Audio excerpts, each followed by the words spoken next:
amount of money. For this summer, the money that the manager and the director of football wants is there, right?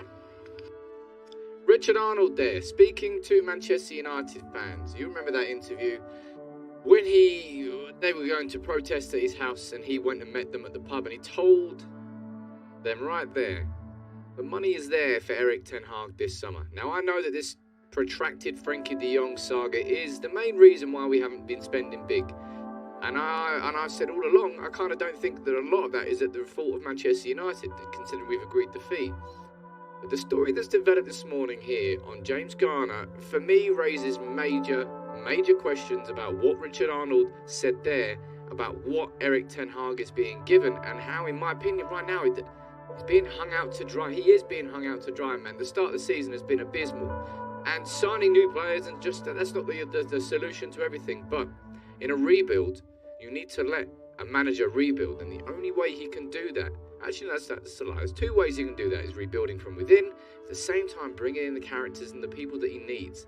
Now I covered this earlier in this window, about Manchester United spending, or I'll be honest, complete and utter lack of spending. Newly promoted Nottingham Forest have spent more than double, I think, what Manchester United have by now. They've just been spending left, right and centre. Barcelona, who are just, well, I'm not going to speak about Barcelona, but Man United being outspent by 7 Premier League clubs there. And all along we've heard from Richard Arnold that the money is there for Erik Ten Hag, that the signings can be made. And then you see this story develop this morning about James Garner, and for me, things do not add up. And that's why I wanted to do this video. This is from The Athletic, from Laurie Whitwell, saying that Manchester United are open to permanent offers for James Garner, with several Premier League clubs interested in a move for him. Erik Ten Hag has decided that Garner should be allowed to leave if a suitable bid arrives for him, and sources say United value Garner at £14 million. Now, I want to know what you think in the comments below. But for me, there's so many reasons why this raises a red flag. I'm not saying James Garner is the be-all. He's the solution to all of our midfield problems. But at a time when Scott McTominay is playing like he's not a footballer, and at a time where Fred is really struggling, at a time when Manchester United effectively don't have a midfield, and we're still trying to go through for deals with Rabiot and deals for De Jong, why on earth are we going about selling James Garner? And why on earth are we going about selling James Garner? And let me quote this price again, £14 million. Manchester City sold Gavin Bazunu to Southampton for £12 million. A goalkeeper who quite literally didn't make a first team appearance for the club. And in James Garner, we've got a player who's played an entire season of Championship football, competitive football, and won promotion with Nottingham Forest. And he's worth the same as a goalkeeper who hasn't played a minute of first team football. And this is a midfielder, by the way, who dreams of playing for Manchester United. And for me, there is no logic to the idea of just letting James Garner go on a permanent deal. I can understand if you don't feel that he's good enough for Manchester United's first team right now. Oh, let's loan him out. Maybe get another season out on loan. He comes back and then he's ready for it if you want to go for that. But the only logical reason you can say that that's happening is because Manchester United, simply put, do not have the funds that Erik Ten Hag needs to sign the players he wants. This feels like a Garner out and Rabiot in sort of conversation, but one can't happen without the other. Because to sell James Garner when our midfield is in... I mean, I didn't think our midfield could get any weaker, but look at it right now. And we've already let Pogba... Obviously, Pogba's gone and Matic has gone and Mata's gone, so technically that's 3 midfielders. Well, 2 of them in that sort of position. And then the idea of letting James Garner go before we've strengthened it, it doesn't make any sense. And this idea here from Richard Arnold, his quote's not mine. Let me play that video one more time. This is what he said. For this summer, the money that the manager and the director of football wants is there, right? The money is there. So far, we haven't seen that money. I know that the Frankie de Jong situation is a massive contributor to that, so I won't be a hypocrite and say because I've been saying that sort of all on a lot of this kind of outside of Manchester United's remit. But this James Garner situation for me raises major red flags. Major red flags. If the money was there, why on earth would we be needing to get rid of a 21-year-old midfielder who could and will go on to be a very good, I think, Premier League level footballer elsewhere if we sell him? Why do we need to get rid of him before Adrien Rabiot comes in? It doesn't make any sense. Almost like the Glazers have been lying. Almost. I mean, I'll be honest, they've never fucking lied to United fans before. Their communication's been spot on since the collapse of the European Super League. Joel Glazer promised better communication. We really had that. We've got our fan shares. Oh no, we haven't got either of those. They've just been lying through their goddamn back teeth the entire time. And this isn't just a case of United lost 2 games. Oh, as United fans, let's get up in arms and say, oh, sign the manager, more players. The Premier League is so damn competitive now, right? It's impossible to have any sort of ambition without spending. That's just the way that the Premier League has gone, right?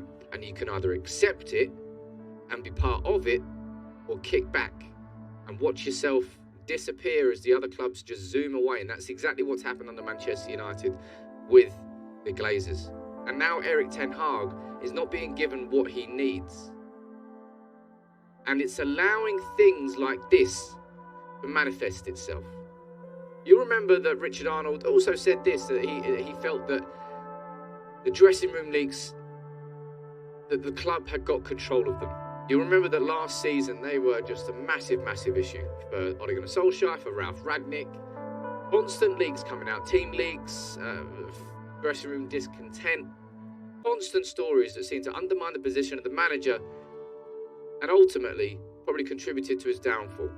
And here we are in the second week of the season with stories like this coming out from Samuel Luckhurst about a dressing room row erupting before Manchester United played Brentford, with sources close to some first team players saying there was a huge dressing room argument at Carrington on Thursday. What are United allowing to happen? What are United allowing to manifest right now at the club? Because in Erik Ten Hag, we've got an intense disciplinarian who came into an Ajax side that had lost a little bit of their own identity, and it was something that took him. It didn't take him too long, but he had to work for it, and they worked with him. Yes, he had the support network around him. He had Mark Overmars and Edwin van der Sar, and they were all put in the right direction, the same direction. But what Erik Ten Hag has had to do after that game against Brentford,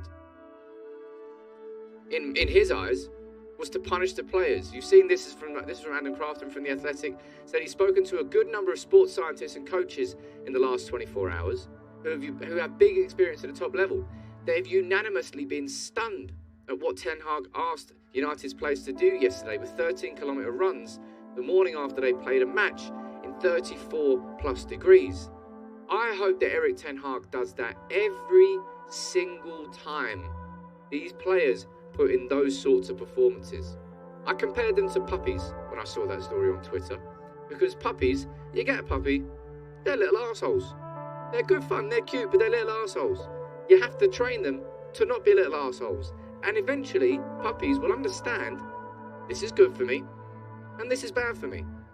I think I'm probably going to do more of what's good for me. I get treats, it's a good life, I enjoy it. That's what Ten Hag is doing. He's working with children. To have to do that sort of thing, to call the players in for an extra training session, embarrassing for them, and they should be embarrassed. But let's see if they go and do that again. And if they do that again, they're not learning from their mistakes. But yeah, for me, this really doesn't sit right. The idea from Richard Arnold that the money is there, the money's always been there. Where is it then? The De Jong situation has been a massive roadblock to this summer transfer window, and I know a lot of that is outside of Manchester United's remit.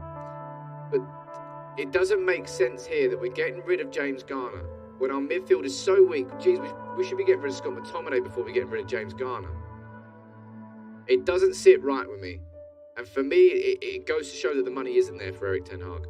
It goes to show me that Manchester United want a bit of money coming in, all the money goes out. Why would you weaken an area that is so weak before you even get new players in? I really want to know where you stand on this, and I swear on my life, all that positivity of pre-season has just been evaporated. Manchester United, man, absolute circus.